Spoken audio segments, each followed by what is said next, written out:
Yes. I know. You're gonna be pissed at me. I'm sorry it's been a while. And yes, there are 2 more theories that are coming out today. And no, I'm not talking about the post. I'm not saying this is gonna be the biggest point of my theory. No. Let me say something. I have a theory today. A big, major theory. One that might even solve a bunch of things.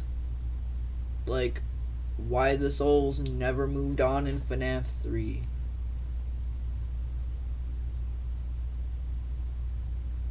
And why it took multiple fires, them being destroyed. Because remember, the obvious thing is they say like fire is the reason not reason, is how you kill them, blah blah blah. Well, I have one gripe with that. I'm not saying he's lying, no. I don't think they're lying at all. It's just I don't think that's completely the truth. Because think about it. Why didn't they die in Fnaf 3? And it seemed that they effed off in Fnaf before when they got lured and destroyed. So, one thing, why do they never move on? And what separates from a robot that's able to move on and not able to move on, besides a little bit of fire?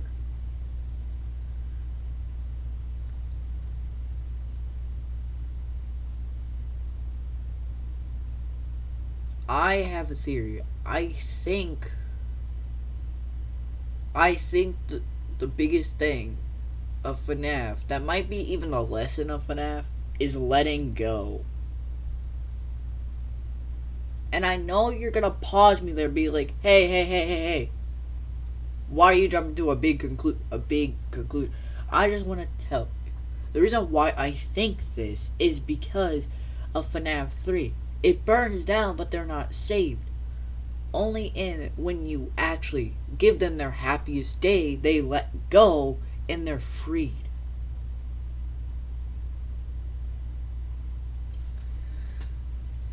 And again, and Henry kills them, yes. He burns them all alive this time and it works. But what separated Fnaf 3 from Fnaf 6? I think it's because all of them were ready to let go, knowing that William would go to hell. Literally. Because Charlie also leaves. And she has a mission in UCN because she literally mentions it. I'm just gonna...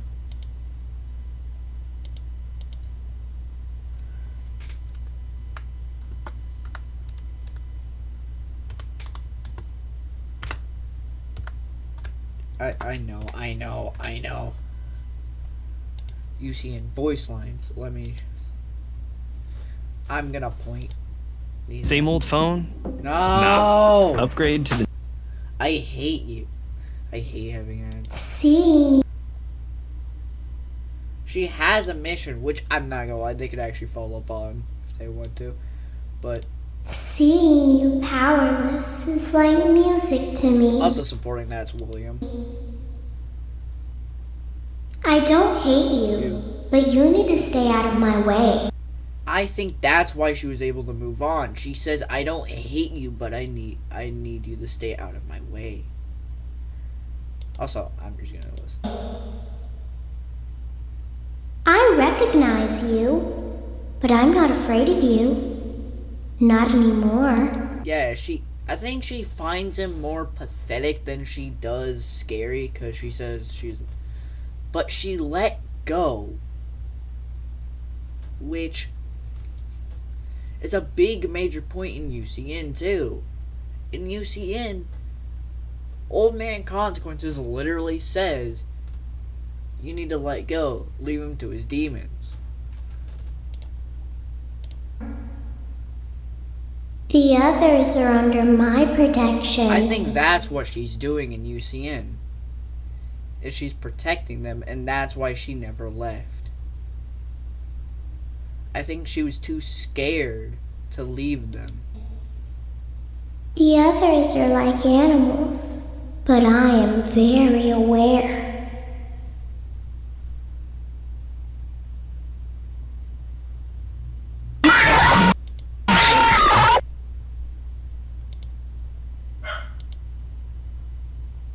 Yeah, but UCN.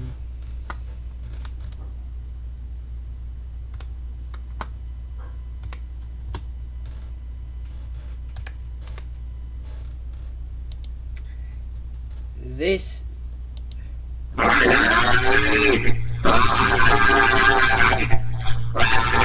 Also, I just realized this is not what he's saying in Fnaf.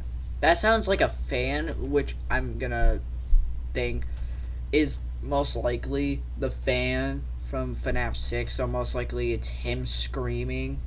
Because also he's screaming Henry.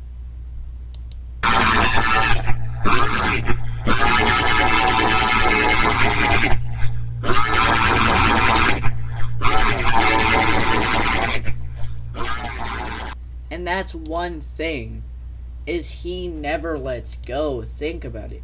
He's the most tortured character in FNAF, and guess why?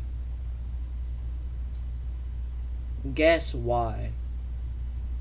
Because he never let go. He never forgave Henry. He never forgave Michael. He never let go of his children's death. He never let go that he would die. To everyone. He held that on. And same with Fall Fest. He held that on too. And look at him. He's torturing himself.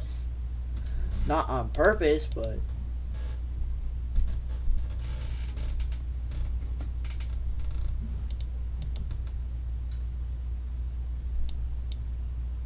And I want to show you this.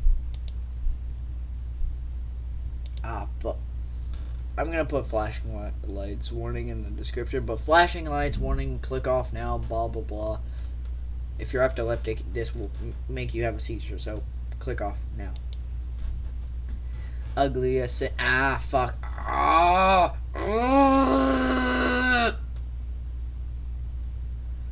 Okay, please. Yeah, I'm just gonna wait. Come sit with me. Either this is Henry or Michael. I don't know which one it is. It could either be one of them, to be brutally honest, because he's screaming Henry and Michael's name.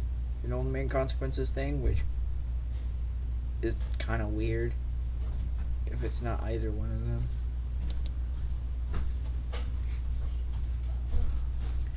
But because it makes more sense if you think about it too, is him.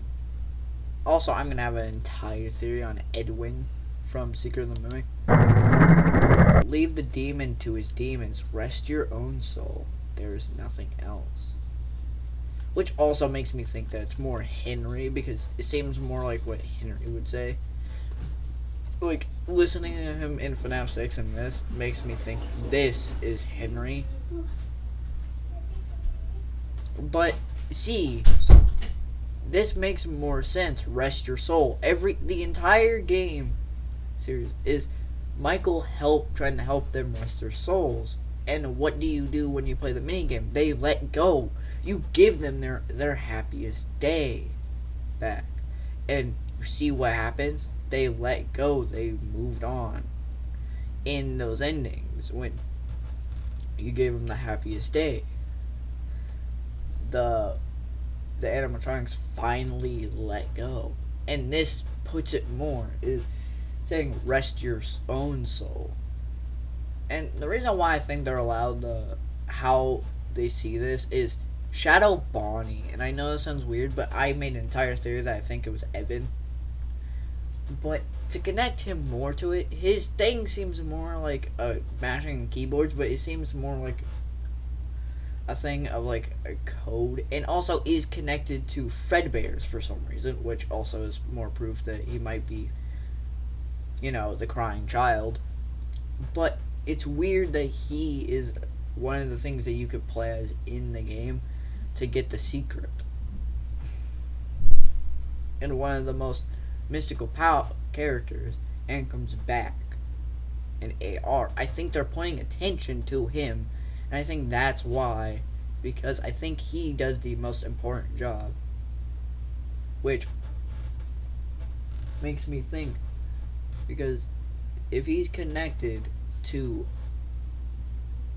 that and is allowing you to see 8-bit minigames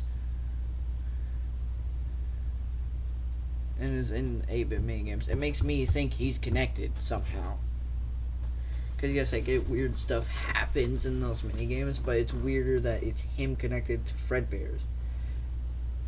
And I think it gives me more chance when FNAF World has his plushie in it. I think he is the one showing the 8-bit world, but I don't think it's actually 8-bit world. I think, because also we see the Phantoms have the power of going in an 8-bit game, so I think that's why it looks like that. But I think he is trying to show Michael all of their memories and their happiest day, which would also make more sense because he's been here for like ever, so he would know how it like died and shit. And again, would explain why he's in a minigame. Why they point attention to this character specifically in a minigame. Could have been Golden Freddy, Shadow Freddy. I don't care. Again, it's weird that they point him, like, two of the shadows. Like, both of the shadows they point attention to. Is Shadow Freddy saying, "Follow me," which I made an entire theory that he's actually Corner Freddy and that it's a drone or something. Use the lore of the animatronics. But I think the reason why they're pointing attention to him, to Shadow Bonnie, I think the reason why is because he is the one trying to help Michael. He's trying to help Michael help them.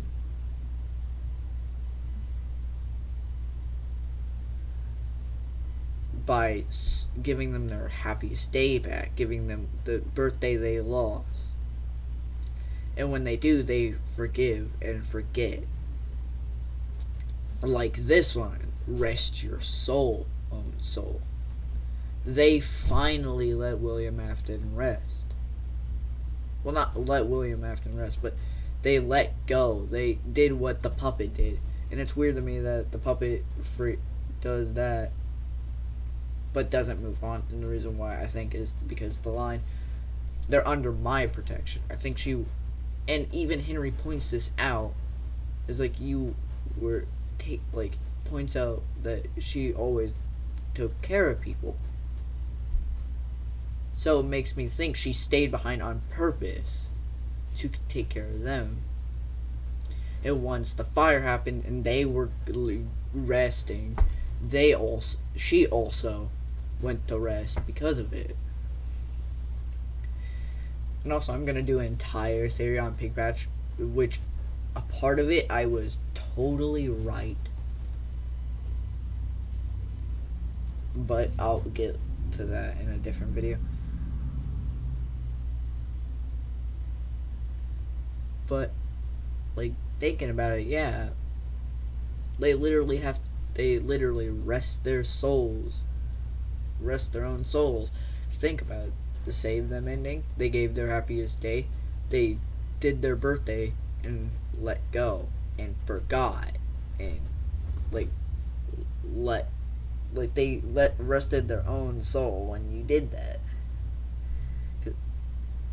And he's literally telling her to rest her own soul, to leave him alone to himself, because William will drive himself crazy.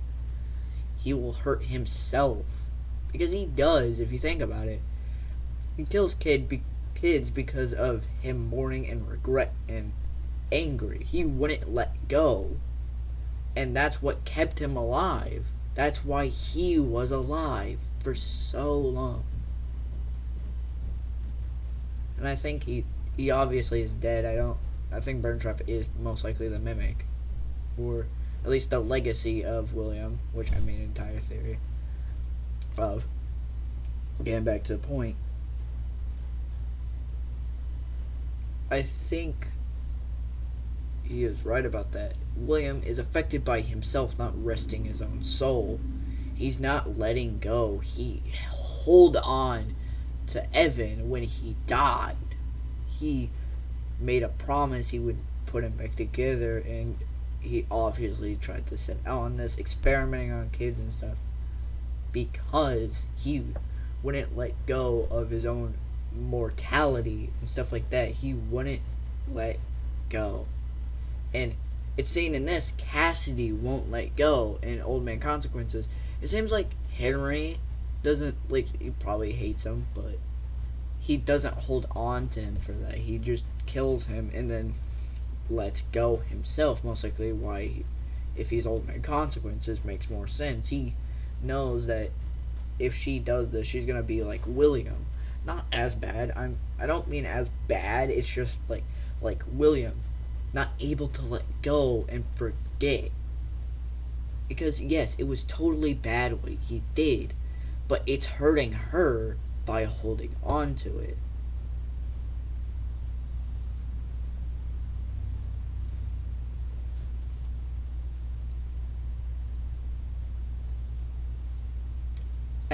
I think this is the lesson of old FNAF. I don't know what the lesson is on new FNAF, but I'm just saying this is the old games. Because think about it, they continue to exist no matter what. If they're destroyed or anything, they continue to exist because they didn't let go until FNAF 6. It worked. The only thing, like, the Tangled was made out of anger and all that, but they let go, they moved on. But Cassidy won't. Cassidy will never let go. Just like, for example, like Andrew in the books, which has a Monty mask, he's angry and he wouldn't let go. He wouldn't let William die.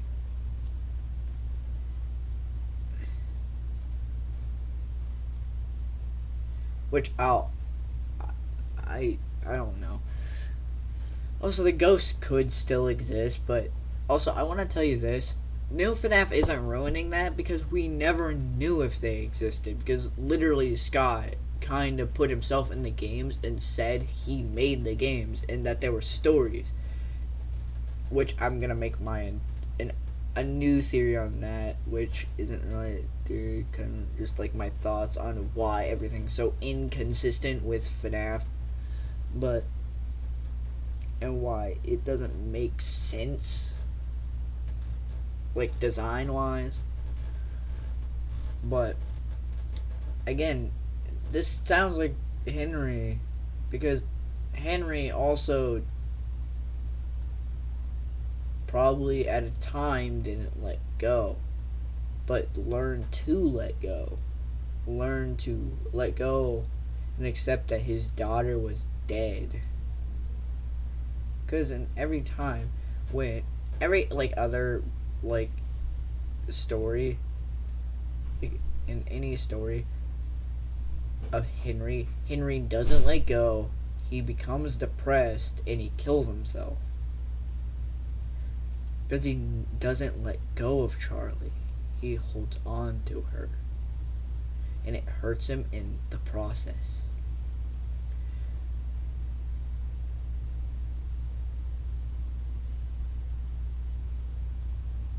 Same with Cassidy. She holds on to the past and it's making her bitter and angry.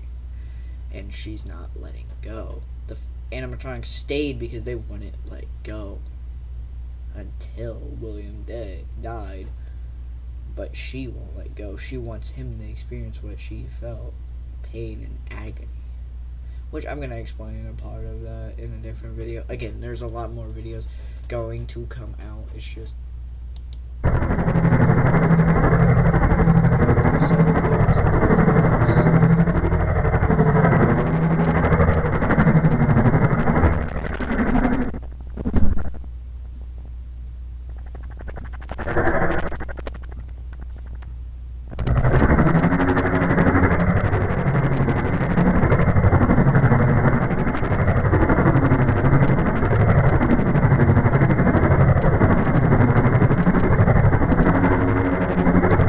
light comes back, and I do think at least this was canon. Also, in Fnaf world, because it's weird that they brought him back to say this.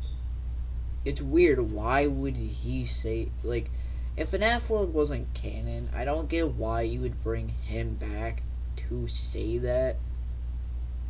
And again, in Fnaf world, again, Henry kills himself because of regret. It causes tragedy because they don't let go of what they did.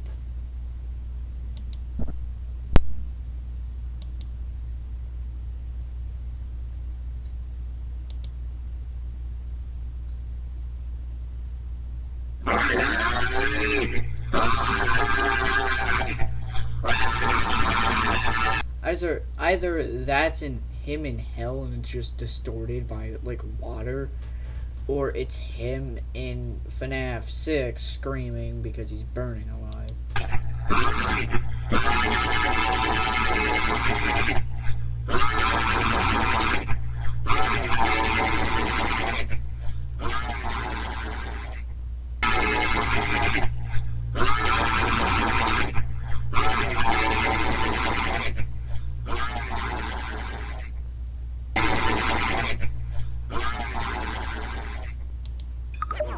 Again, he wouldn't let go and it hurt him more.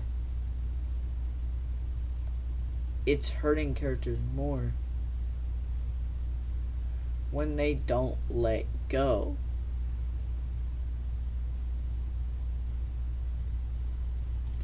And yes, I'm even gonna do a thing on Mr. Hippo because even he might.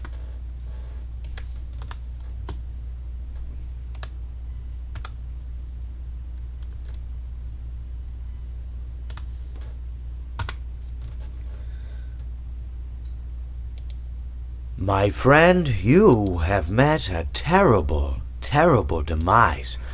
But, I don't feel too bad about it. After all, if it weren't from me, it would have just been from someone else, you know? I guess what I'm trying to say is life goes on. Well, for everyone else, life goes on, not for you. You're dead. And if you think about it, he might be smart enough. But that's neither here nor there. It reminds me... Because this game is sometimes meme quality and then sometimes not, so I'm listening to it. Me of one summer day in the park. I was having just a delightful picnic with my good friend Orville. And I said to him, Orville, I have a story. And he said to me, what's the significance of the story? And I said to him, Orville, not every story has to have significance, you know? Sometimes a story is just a story. If you try to read into every little thing and find meaning in everything anyone says, you'll just drive yourself crazy. I had a friend do it once. I don't think Scott is mocking us completely. I do think meme quality it was supposed to be mocking, but he might be right, and I think there's a theorizer, Unwithered Freddy, explains it perfectly. It's not a puzzle, it's a story. It's a story we're reading into, not a perfect little puzzle. So not every piece is gonna fit normally. We gotta think of it like a story, and I think that's perfect sense.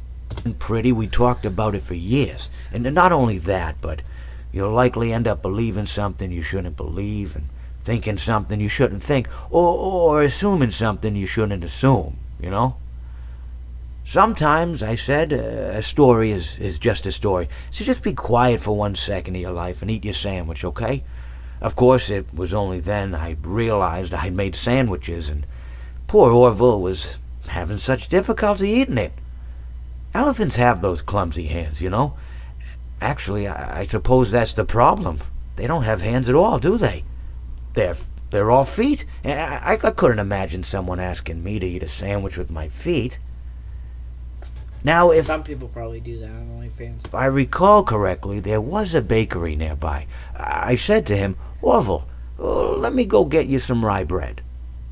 Now, I'm unsure if elephants enjoy rye bread, but I assure you that Orville does. Now this was on a Tuesday, which was good because rye bread was always fresh on Tuesday. I think the reason why Mr. Hippo is a good character, I get this might be boring. They made sourdough bread on Monday and threw it out Wednesday, or rather... Because he just lives his life, just, a story. He sees a story as just a story. They sold it at a discount for people wanting to feed the ducks, and then probably at the end of the day, finally, they threw it all out. I don't recall. I do remember a man who would bring his... It's weird because he breathes so much like a fucking human. Because you could hear him going... like that. You could hear him breathe. Son to the bakery every Wednesday and then go feed the ducks. He would buy all of the sourdough bread. Of course, you're not supposed to feed the ducks sourdough bread at all. It swells up in their stomach. And again, with him, he talks about the past in a light way. He moves on. Even though it's a meme level character. I'm not listening to all of this. If you guys want me to listen to all of this on a different time, let me know. But, yeah. Yeah. I think that's just the big story of Fnaf.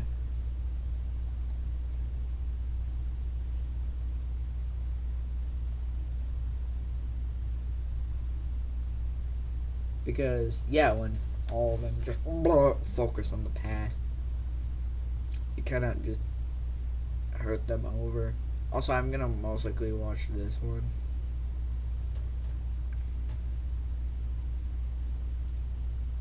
If you guys want me to do that, or this, but I think it tells us not every detail matters. Some are meme level. Like, you find tired of my voice, will you? Are you tired of my voice thing? Or him talking, maybe? But I think it does tell you that when you look on the past, when you hold on to the past, it hurts you. It hurts you more when you hold on to it. And I think that is a really good lesson.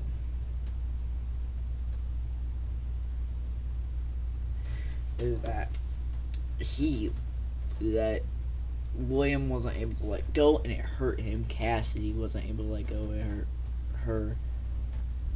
And Shadow Bonnie tries to help everyone move on. And yeah, when he dies, they move on and have their happiest day. And I don't know about modern FNAF. I don't know what the lesson is there. AI sucks, I guess. But guys, make sure to like this video, follow, and comment. Okay, love you guys. Bye bye.